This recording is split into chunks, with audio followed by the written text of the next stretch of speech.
Tonight, recharging Canada's auto industry. We must develop the entire value chain for next-generation vehicles. The federal plan for the entire sector and the focus on electric. Plus, the cost of cleanliness. People that are sitting in front of my door, they're doing drugs. We've seen weapons in people's pockets. OEV business owners appealing for city support. And remembering a local legend. Anywhere you went, you knew who Pete James was. The London sportscaster and his lasting legacy. You could not stump Pete.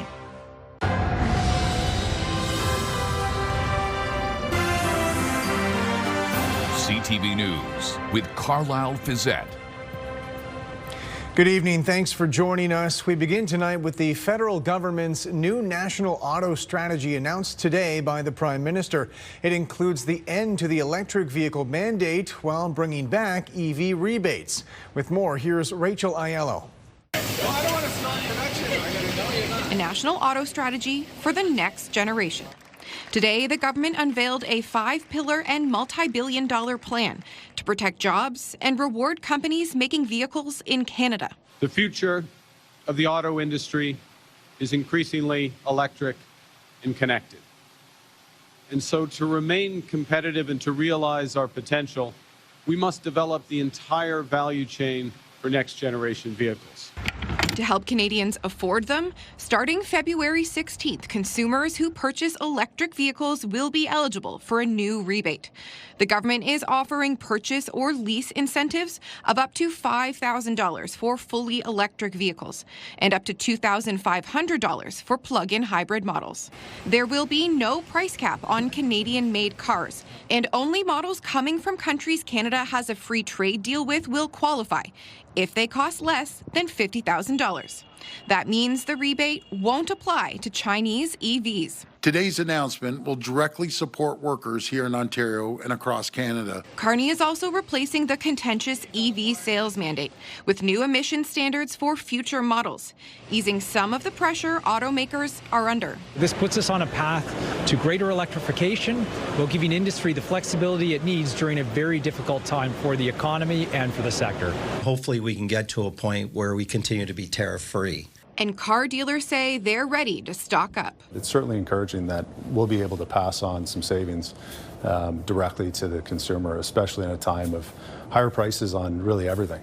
Beyond affordability, this country's lacking EV infrastructure remains a barrier to Canadians pulling the plug on gas-powered vehicles. And so today, Carney also promised $1.5 billion to build up this country's roadside charging network. Rachel Aiello, CTV News, Ottawa. At least 7 Toronto police officers have been arrested, facing a slew of charges, including conspiracy to commit murder, extortion, and drug trafficking. John Musselman has more on the allegations suggesting police connections to organized crime. Cars in front of them just wandering down the middle of the road. Cars coming up behind. This is police video of just one incident. Those are our vehicles. Let's take them down right now. Contain. That highlights the devastating allegations filed against 7 Toronto police officers and 1 retired officer. Over the grass into a car. Investigators allege 3 masked men attempted to murder an Ontario corrections manager at his home in York Region in June. The suspects were allegedly leaked personal information by Toronto Police Constable Timothy Barnhart. We allege that this officer then released the information to a Mr. Brian DaCosta, and from there it was released further into other criminal networks. The allegations against the Toronto officers include bribery, obstruction of justice, drug trafficking, theft of personal property, breach of trust, and the unauthorized access of confidential information. The information was handed over to organized criminal figures. It led to shootings in the GTA and in southern Ontario. At least 1 shooting is connected to the gun violence plaguing the tow truck industry. This news is both shocking and completely unacceptable. Corruption has no place in policing. Toronto Police Chief Myron Demkew calls it a painful moment for the force, and he has asked the Inspector General of Policing to investigate. This is a painful and unsettling moment. It needs to be addressed openly, and it needs to be addressed honestly. The allegations against 7 Toronto police members and 1 retired member are deeply disappointing. Clayton Campbell is the president of the Toronto Police Association. If proven true, our members do not tolerate this sort of stuff. We are so indebted to the public for trust. If we don't have public trust, we have nothing. The allegations also include officers accepting bribes to obstruct police action against illegal activity. At least 19 other civilians have been charged in connection with this investigation. Chief Demkew says he is committed to holding the accused officers accountable, and he says the Toronto Police Services Board has not asked for his resignation, considering these findings came under his leadership. More than 400 officers took part in these internal investigations that led to these charges, and police say this investigation is ongoing. John Musselman, CTV News in York Region. Police also indicate an incident in London from last August is part of this investigation when dozens of shots were fired into a home on Fox Ridge Crescent. They say similar shootings happened in Brampton and Vaughan. In one of the videos, a suspect is seen firing at residences and a commercial complex, which police say are connected to the towing industry. In fact, a large component to the corruption case against those officers involved the tow truck industry. With more on that angle, here's John Venevalley-Rao. For police, not just in Toronto, but across the country, the allegations came as a huge disappointment. We're talking a corruption level here that's it's on the edge of a blockbuster movie that would be made up to follow with The Godfather, if you will. Some experts say it could be the biggest investigation of police corruption ever. Not just in Toronto, but in Canadian history, eclipsing the 5 former Toronto drug squad officers found guilty more than a decade ago of attempting to obstruct justice, with some wondering if it points to a potentially wider culture problem within Toronto's force. I think it may be more of a greed issue. These people were, there are charges with respect to accepting bribes. Was that the motivation behind all this? I don't know. We'll have to find out at trial. The case may also point to a growing crisis with organized crime. It was in part connected to a tow truck turf war in Toronto that led to a slew of shootings and arsons. The allegations that organized crime is influencing police is really, quite unprecedented in my experience. It's been estimated more than 4,000 organized crime groups are currently operating in Canada. And some think today's announcement should serve as a wake-up call. I think it shows that their tentacles are a lot longer than most people suspect. Still, others say police corruption is very rare and worry the reputation of officers everywhere is being hurt. No, I just hope that the public focuses on all the good and doesn't let these few bad apples ultimately destroy the image of policing in this country. We're way bigger and better than that. Meanwhile, some are already suggesting that a public inquiry may ultimately be necessary. John Venevalley-Rao, CTV News, Toronto. We are live on location tonight at a Bowler Mountain. There is a very special event going on here this weekend, the Great Northern Concrete Toboggan Race. I'm joined by the co-chair of the event, Travis Cotterill. Travis, this is a cool event. First of all, tell me all about this event and this engineering marvel, I guess. Yeah, I guarantee it's nothing that anyone's ever really seen before outside of the engineering community, but we're hosting the 52nd annual Great Northern Concrete Toboggan Race here in London. So within that event, we have about 500 people coming from across Canada and the U.S. to visit London. So 19 universities and colleges represented. And yeah, they're all coming to London for a 5-day competition in London. And they're building toboggans to race down Bowler Mountain, Hill 55. Tell me about that. So it's kind of like an over-engineered bobsled. So what it is there's 5 people that go in one toboggan. It's a steel frame, braking, steering, suspension system, all running on concrete skis.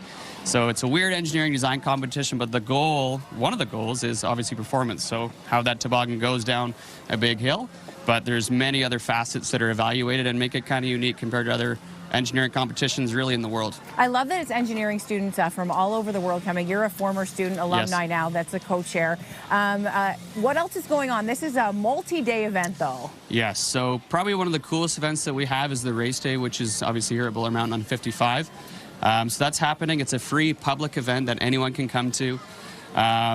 But yeah, no, free public event. 9 to 5, we're going to have a King of the Hill event where it's racing head-to-head, a slalom event, speed trials, and I think we're going to see some really fast toboggans this year, so it'll be really neat to see how that plays out. All right, well, I'm excited. The competition will be heated. Before I let you go, is this your mascot? This is. So if anyone's ever been to, I guess, London, Ontario, you'd be familiar with the London Geese.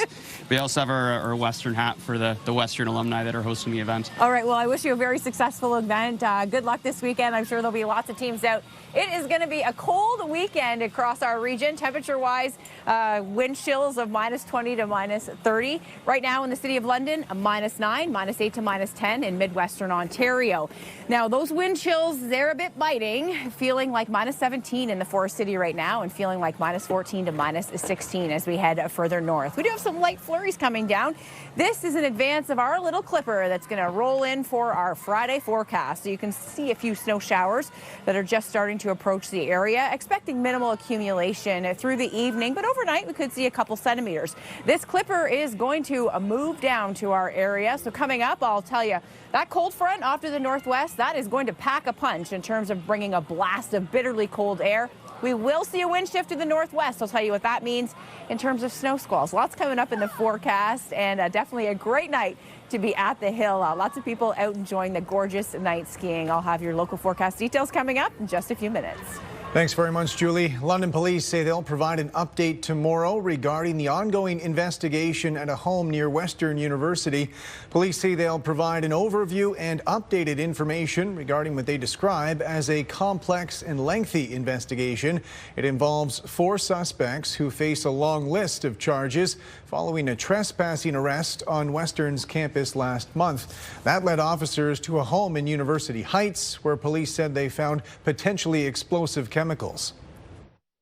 So there's a lot of criminal intent here at this point. So that's the one side what we're seeing. But what we're not seeing, in my view, at this point, from the evidence that has been shared so far, any actual political intent that would raise to potential terrorist charges or any actual planned attacks that we know of. Now, on the one hand, again, here too, we would not necessarily know this at this point because law enforcement is going to be very careful in this ongoing investigation to share too much information that would indicate potential sources and so on. So they're really just collecting as much as they can right now. It has a lot of elements to it, and it ranges everything from possession of a 3D weapon, a loaded gun, all the way to threats to national security. So the truth is somewhere in there. It's one of those cases that it raises more questions than answers. And we'll have live coverage of that press conference tomorrow morning on our website beginning at 10 a.m. Police in St. Thomas say they've charged a suspect accused of brandishing a knife at a hospital last night.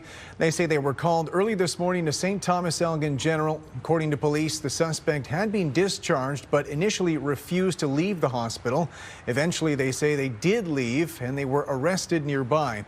The 36-year-old has been charged with assault and uttering threats. Reports of a person waving around a gun resulted in a heavy police presence in Tillsonburg early this morning. These are images shared with CTV taken by a local resident. Heavily armed officers are seen near King and First around 6:30 a.m. Police say someone carrying a handgun was approaching people asking for money. They say they arrested a 23-year-old from Tillsonburg who now faces charges including 2 counts of armed robbery. Police say nothing was actually taken and no one was injured. The head of the Old East Village BIA is asking City Hall for more help keeping the neighborhood clean. That appeal comes as 3 local business owners announced plans to close up shop. However, as Brian Bicknell reports, despite those challenges, there are some success stories. Yeah, it's kind of gross. Resident Josh Taylor looks around and sees desperation throughout much of London's Old East Village. It's a fentanyl crisis. It's pretty much taken over London, downtown London. It's normalized here. And for at least one business owner, it's the last straw. The owner of Black Mountain Design on Dundas says after just 1 year, she's leaving OEV. People that are sitting in front of my door, they're, doing drugs. We've seen weapons in people's pockets. I've seen twice now people holding guns, whether they're real guns or not, I don't know. So there's been those kinds of issues, and I'm here by myself most of the time. So for me, it's very scary. The head of the local BIA says he's learned of 2 more businesses picking up stakes. Now, Kevin Morrison is sending out an SOS to City Hall. We don't need money. What we need is our streets cleared, clean, safe, and that way we increase the foot traffic. We don't need the money. We just need you to fix the damn problem. As it happens, the BIA is also asking City Hall for more than $14,000 reimbursement for keeping properties of local nonprofits cleaned in the last 8 months of 2025. The work includes garbage removal, needle disposal, cleaning biohazards, and graffiti. And we're talking about the Banting House, the historic site with the museum. We're talking about the Palace Theatre. We're talking about Clayworks with the Learning Center. And we're talking about Aeolian Hall. 3 separate businesses packing up and leaving in a short period of time is certainly a big loss for this community. But there are still some success stories in OEV, like this popular sandwich shop. Renee's opened about 16 months ago, and owner Renee Kaplansky says so far so good. This is an amazing district. We have the Kellogg's, which is just down the street, the Hard Rock Hotel. We have the Western Fair District. It's a mix between young families, people all around. We just like this area. Brian Bicknell, CTV News. Members of the Thamesford and Area Hockey Association will remember Dominic Cross during a special ceremony tonight. The 14-year-old died last weekend in a snowmobile crash. He played hockey in Thamesford for 5 years, most recently with the U15 team. The ceremony will take place before their game tonight at the Thamesford District Rec Center. Association officials encourage anyone attending to wear a jersey from their favorite minor hockey league team and to donate to an online fundraising campaign supporting the Cross family with expenses. London has lost one of the city's most respected names in broadcasting. Pete James's career spanned decades in local sports, known for his work in television, radio, and his London Knights coverage. And with a look back, here's Sean Irvin. He covered sports in this area for over 50 years. And in a different era of television, Pete James was larger than life. His friend and colleague, our own Nick Paparella, remembers. Anywhere you went in London and across southwestern Ontario, you knew who Pete James was. Pete led the CFPL TV sports team for 25 years, serving as the 6 p.m. sports anchor for the flagship FYI broadcast. He worked alongside many notable names, including his friend John Davidson. He also recruited a young student to join the team to cover high school sports, Bevan Palmatier. He basically treated me as one of the guys as a 16-year-old kid. Pete expected his team to be knowledgeable in all areas of sports, and they knew they could not outsmart him. You could not stump Pete. While Pete was known to a generation of Londoners for his time at CFPL TV and FYI, he was also known for his prior and subsequent work on the radio airwaves. Steve Garrison worked with Pete for over a decade on CJBK Radio. It was Garrison who dubbed him the godfather of sports, a name that stuck. He reinvented himself, and he certainly enjoyed every minute of doing radio. While he had covered London Tigers baseball and Mustangs football on television, Pete jumped at the chance to join the London Knights radio play-by-play crew. It came as the Knights began their resurgence. His broadcast partner, Mike Stubbs, recalls Pete's raw emotion the moment the Knights topped the OHL regular season standings in 2004. And to look over and see his face and see the pride and see just that look of it's finally happened. A moment witnessed again the following year when the Knights won the Memorial Cup. I was so happy for him more than anyone else. Many members of the 05 team and many former Knights consider Pete family. There are NHL stars, there are AHL stars. He was somebody that you knew. It was that affection that led the Knights to honor Pete with a banner inside their home in 2011. He was overwhelmed. I couldn't have scripted it better, but the honoring tonight is just, well, beyond belief, really. It was far from Pete's only honor. He could have gone on to Toronto, Montreal, or anywhere. But you know what? Pete chose to stay here, remain in London, because this was the community that he truly loved. It gave me what I wanted in sports coverage. Well, it was always something to do. So why leave? I always looked at not what I'm getting into, what I'm leaving. If you ask anybody in London and the surrounding area who the most recognizable face is in sports, it is still Pete James. It will always be Pete James. In London, Sean Irvin, CTV News. When we come back, injuries piling up, emotions running high. The latest from Milan ahead of the Winter Olympic opening ceremony. Plus, meet the class of 2026. Details on this year's inductees into the Canadian Baseball Hall of Fame.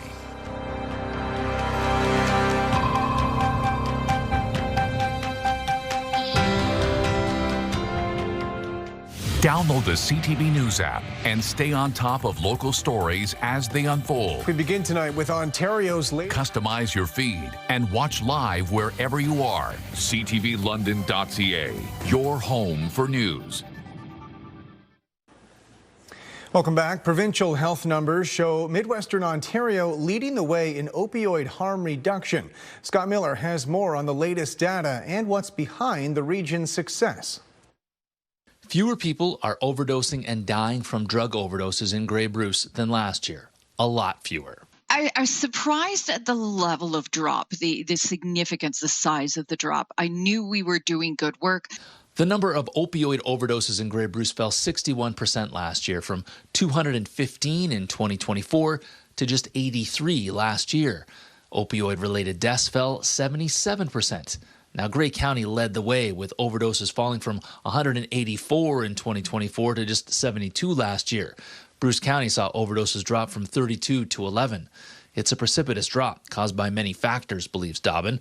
First, a recognition that Grey Bruce had a problem, and then quick action and collaboration across agencies to directly tackle the problem on the ground. There's been a huge effort to make sure naloxone is available without too many barriers to that harm reduction supplies are there, that drug testing is happening so people understand what they're taking and what the impact is.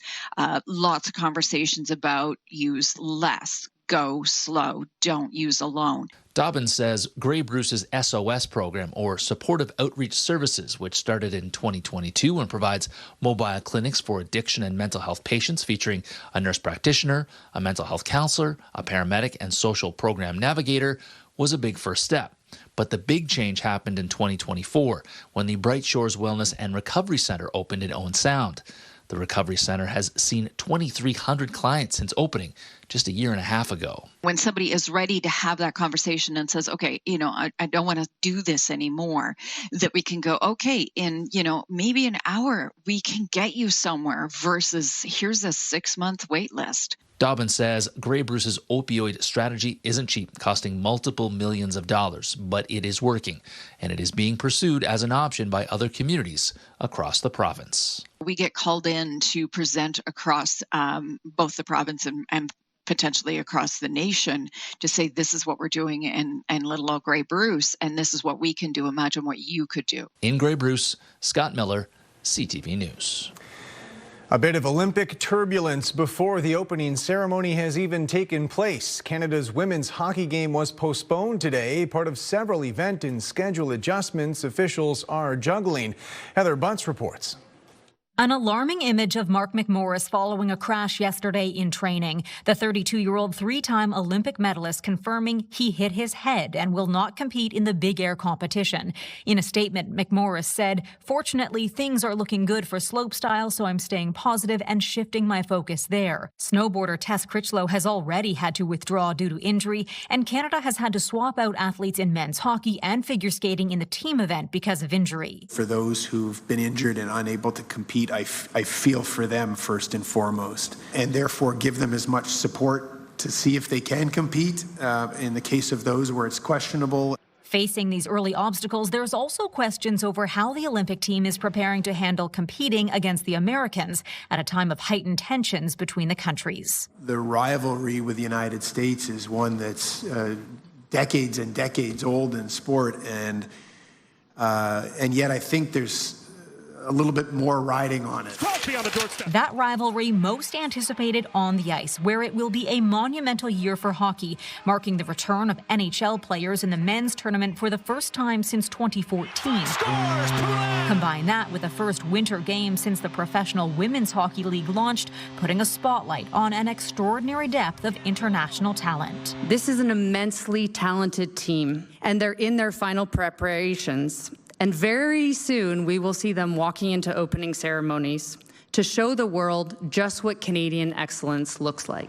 While Team Canada battles injuries, Finland is dealing with illness. The two countries were supposed to face off today in women's hockey, but the game was postponed as the Finns battle the norovirus.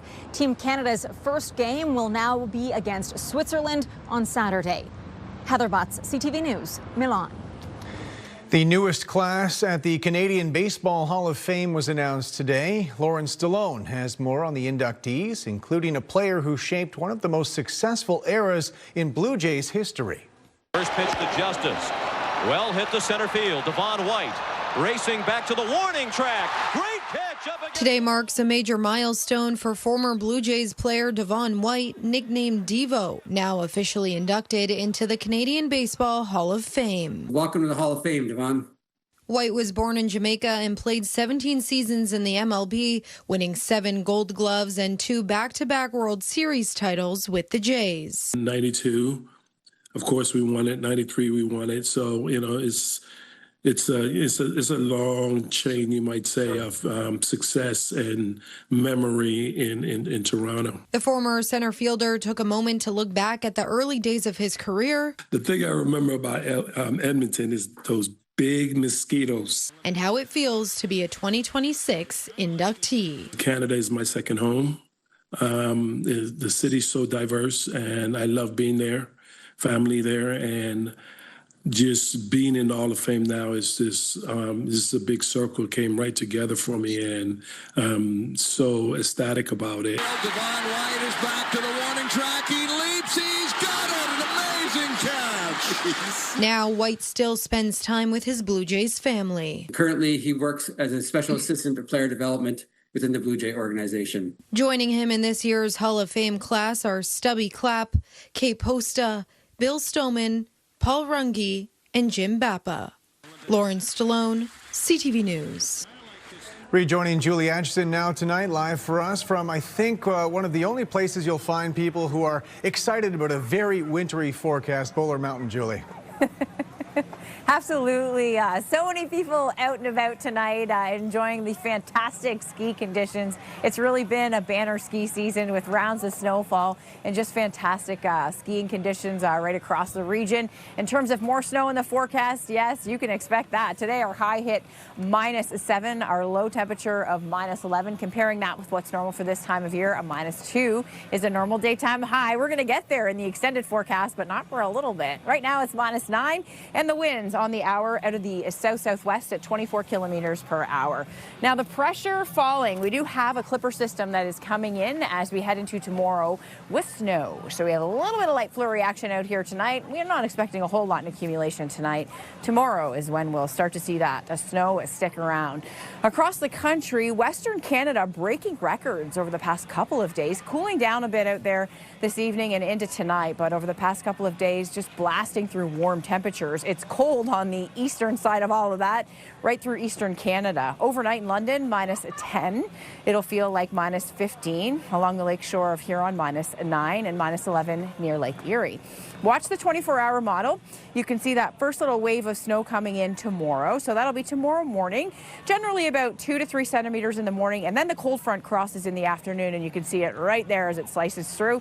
That front will be the leading edge of some very cold air. Snow squalls expected to set up in behind the cold front, which will lead to higher accumulation. Now, generally, we'll be under about 5 centimeters in London, St. Thomas, Woodstock. You'll be about 2 to 4 centimeters. And then as we head further north, we'll see higher amounts, especially in Huron County. That's where I'm expecting the snow squall to set up, right through Huron County and drifting into London at Middlesex. So tomorrow night in London, there is the potential for flurries, blowing snow, and the risk of snow squalls. Through the day, just a light snowfall. Winds will be out of the west to start. By the afternoon, the winds shift to the northwest. west, and then the winds really pick up. 40 gusts to 60. We could even see gusts top 80 kilometers per hour, so that is intense. -3 the high. Again, the temperature drops Friday night, so that -3 will be in the afternoon. The cold front will come through, and then the temperatures start to fall. We'll be down to -18 heading into Saturday morning with wind chills near -30. The forecast highs over the weekend from -10 to -13. Now, we will start to see a bit of recovery early next week. You can see those temperatures slowly starting to come up above freezing and near the freezing mark, so we are going to shift gears, and that'll be nice. 2 to 4 centimeters in parts of Midwestern Ontario tomorrow. However, areas further north, we will see about 5 to 8 centimeters, and Huron County will be the exception with snow squalls on the back end of this system with flurries and blowing snow expected. And again, potential for snow squalls into Saturday morning. Any way you look at it, it is going to be a bitterly cold weekend with daytime highs this weekend from -10 to -14 and overnight lows, look at that, -20 to -23. So the Great Northern Concrete Toboggan Race is going on here this weekend on Saturday. I did want to make a very special note. If you are coming out, they want you to please park at Optimist parking lot on Buller Road, and you'll be shuttled in from there. It will likely be very busy this weekend. We're expecting beautiful weather, but it will be extremely cold, so make sure you are bundled up and layered up, dressed appropriately to be outdoors.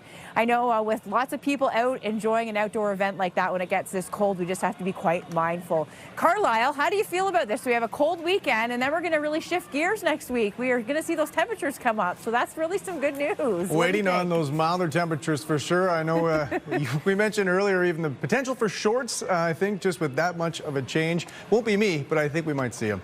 Thanks very much, Julie. Absolutely. When we come back, the right ride at the right price. The Consumer Reports list of best value vehicles in 2026. The Pure Puppy Pigskin Picks return for one final week tomorrow. TJ and I will be going head-to-head to decide who is going to win the big game on Sunday, and TJ has a special guest to help him make his pick this week. Join me for all the details tomorrow morning at 7:30. Slopes for Hope is back February 27th at Boulder Mountain in support of Children's Health Foundation. Enter online at ctvlondon.ca for your chance to win a 4-pack of registration passes to ski, snowboard, or tube in a full day of fun on the slopes, live music, and more.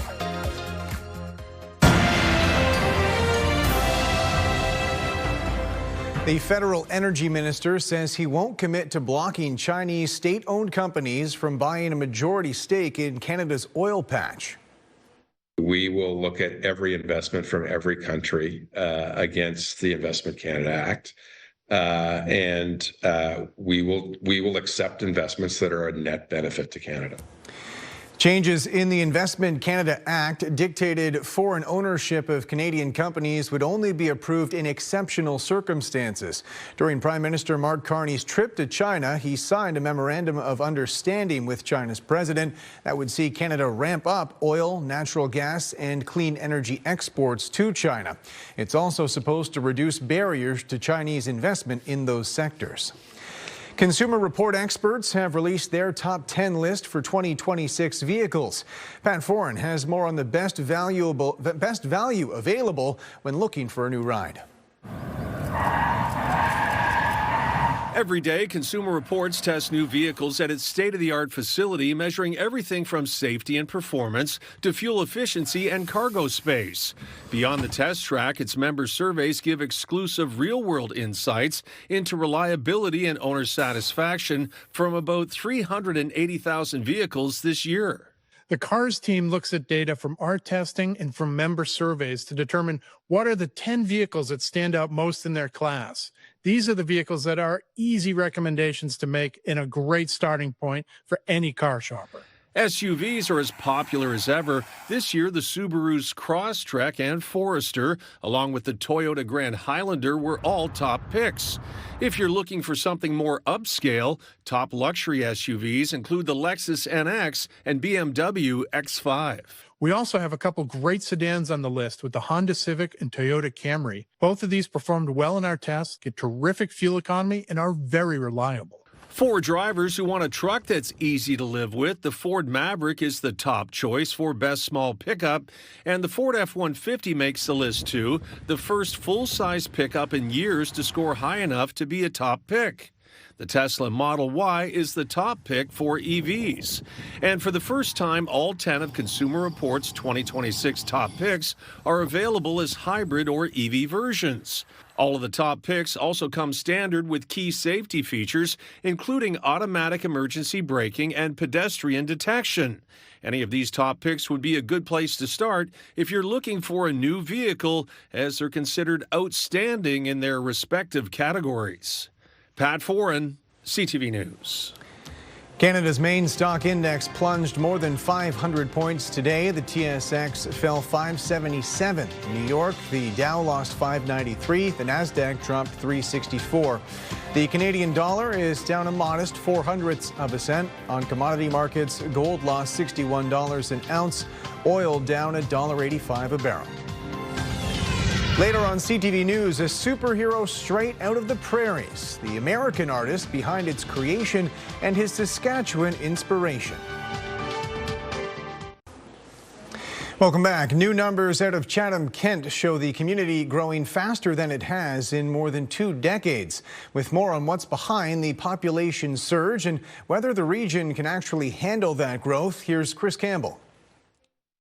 For years, Chatham-Kent was losing people, the population declining. About 6 years ago, that trend changed. New data shows from 2001 to 2015, the municipality's population dropped 6.6%, a loss of more than 7,300 residents. But since 2016, that decline has turned into steady growth, now back up 8.1%, or more than 8,400 people. We put a lot of work in across the municipality to do a lot of things in arts, culture, recreation, but just the affordability here. As of July 1st last year, Chatham-Kent's population reached 113,070, a 1.23% jump in just 1 year, the fastest annual increase on record. Mayor Darren Caniff says much of that growth is being driven by people relocating from other parts of Ontario, especially young families. More than a quarter of new arrivals are children under 15. That indicates that we got a lot of families moving to our community, which, as most of us would typically recognise, Chatham-Kent is a great place to raise a family. The growth is also outpacing the region. Chatham-Kent's 1.23% increase beat the Ontario average of 0.7 and topped Windsor, London and Sarnia. From my side, right, like I relocated here because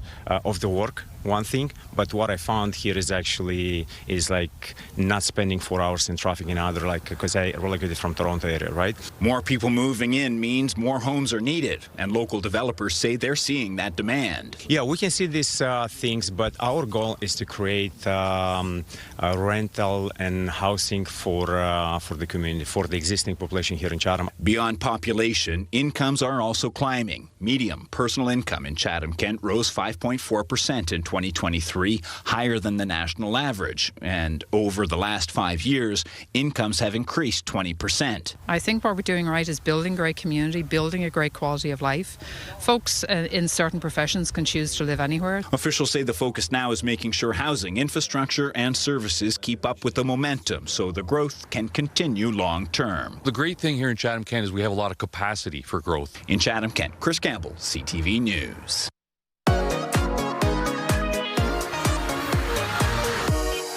Hey there, I'm Julie Atchison. It's time for your London List. We're joined by Weaver from Afternoons on Pure Country. Weaver is going to give us the rundown on what's happening in the city this weekend. Kick it off Friday night. Friday night, I hope you're ready for some dancing at Canada Life Place because the Knights are playing. You know what that means? Dun, dun, dun, dun, dun, dun, dun, dun. No? Yeah, Niagara Ice Dogs are in town, and the House of Green is going to be rocking as always. I thought you were going to say something about the concert going on this weekend when you said dancing, but we have Hockey Friday, but there's a big concert at Canada Life. Yeah, you Saturday. can dance, you can rock, you can do whatever you want Saturday. Hardy is coming to town. He is going to put on a phenomenal show, both musically. With my grandpa's rifle in my head. and with the pyrotechnics involved. And don't sleep on Canadian Cameron Whitcomb either. He's got a huge following. He does enough backflips to make the ticket price worth it alone. So I think Saturday is going to be a great night in downtown London. There's Londonlicious is still going on. So if you are heading downtown, perhaps make a reservation ahead. Tell us how many places are involved in this and where can we find out more? Over 40 restaurants at Londonlicious this time around. And I personally got the chance to go to Los Olivos out in the Riverbend area in northwest London. I went there last weekend too. So good. You know so as well good. as I do that it was delicious. Did you get the short rib? I didn't. You know what? I went with the chicken thigh sandwich. Good choice. And it was absolutely, I have to say, the best chicken thigh sandwich I've ever had. Definitely. All right. Talking food, I'm getting hungry. What else is going on this weekend? Well, check this out. The Great Northern Concrete Toboggan Race at Bowler Mountain on Saturday. Free entry. And this is engineering students from Canada and the United States competing in a big competition. It's going to be a ton of fun. And they're going to take those toboggans down the hill and show off their engineering expertise. That is so cool. Yeah, they're going to be wacky contraptions, I'm sure of it. It reminds me of wacky races back in the day, or even those old soapbox derbies you would see down a hill. I think it's going to be a ton of fun. All right, and the best part is it's free. Free, exactly. Yeah, so you can go cheer on your favorite toboggan. Anything else that we need to wrap up with? Well, hey, the weekend continues into Monday. We've got a concert at London Music Hall when Canadian boy Jade Eagleson comes to town.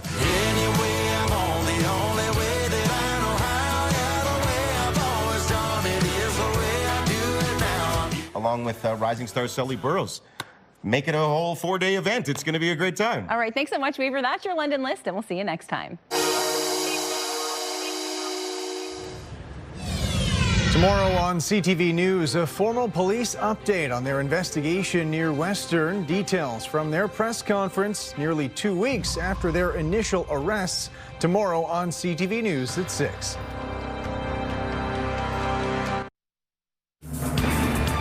Our photograph of the day comes to us tonight from St. Thomas. Thank you to Abe Nelson and his family. They built an igloo in their backyard and showcasing it tonight. Definitely a cool project for a family to do this time of year. It's about 6 feet tall and you can see all of the different colored blocks they've added. What a great way to spend some time outdoors. You'll need to be bundled up if you're heading out this weekend. Overnight lows dropping down to about -18 with wind chills from -20 to -30. Former Prime Minister Stephen Harper spoke at a gala event in Ottawa last night, marking the 20th anniversary of his government. He told the crowd Canada needs to adapt to a new geopolitical reality, reducing our dependence on the U.S.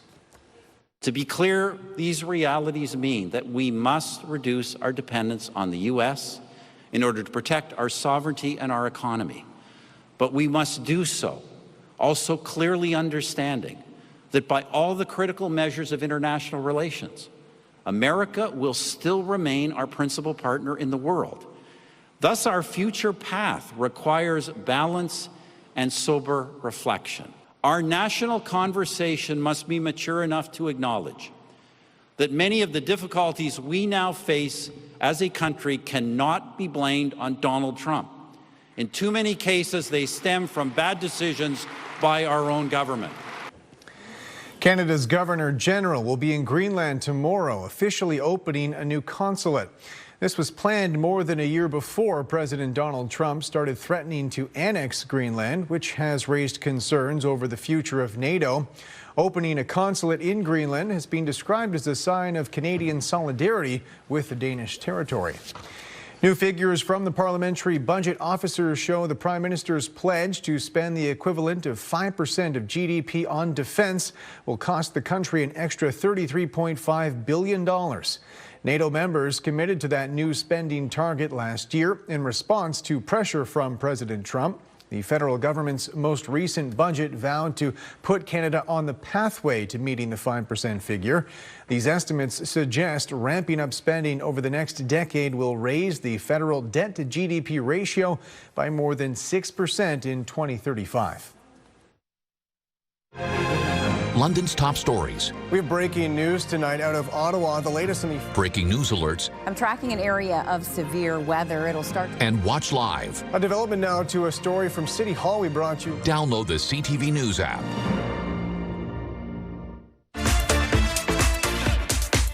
Hi, I'm Sherry Flick, host of Weekend Spotlight, Saturday mornings, 8 a.m. Better Business Bureau. It's been around for ages. We're going to have them in for a refresh on what they offer the community. Highland Cinema has so many cool things coming up for the month of February. We'll talk to them. And Leeds Employment Services offers so many amazing programs to help people find jobs and employers to find employees. We'll talk about that and more Saturday, 8 a.m.